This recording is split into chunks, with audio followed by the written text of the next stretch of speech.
If the parliament was hoping the snowstorms raging across Romania would deter protesters from marching, they were to be disappointed. Tens of thousands gathered in Bucharest, braving the rain and the cold and hostile police presence to show their opposition to anti-graft legislation.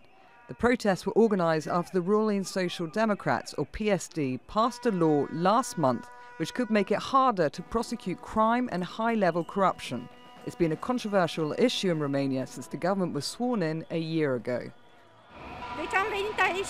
I came here to live in a free country that is not full of corrupt people. I want these assassins and mafia people who confiscated the revolution to leave the country. I come here because we want correct politicians and justice in Romania. The protest march followed another eventful week in Romania, with the president speaking out after a second failed government saw another prime minister ousted. After I weighed all the arguments, taking into account the actual situation in Parliament, I decided to give the Social Democrats one more chance and to designate the person they proposed, Mrs. Dăncilă. Dăncilă would be the third prime minister in 11 months, the first woman to ever lead the government. She still has to be approved by the parliament. Most controversially, she's considered a very close ally to the PSD leader, Liviu Dragnea.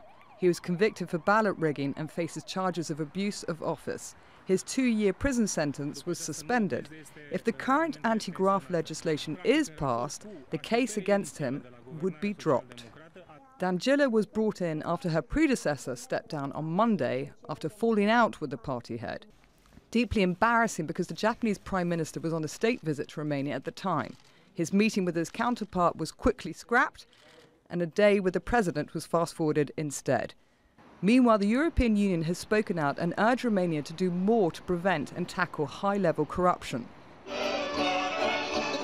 Romania joined the European Union in 2007 and is subject to special monitoring on the judiciary and the rule of law. Over 90 Romanian former ministers, deputies and senators have been indicted by the Council of Europe's anti-corruption unit since 2006. But Brussels has been accused of being too soft on the former Soviet state. The scale of the protest is nothing new in Romania's history. Tens of thousands took to the streets in 1989 in a mass uprising, which led to the downfall of the communist dictator Nicolae Ceausescu. Memories of that revolution seem rife nearly 30 years later. The new Prime Minister is set to be sworn in early February. Perhaps her first task is appeasing the marchers. Hoexstar, Al Jazeera.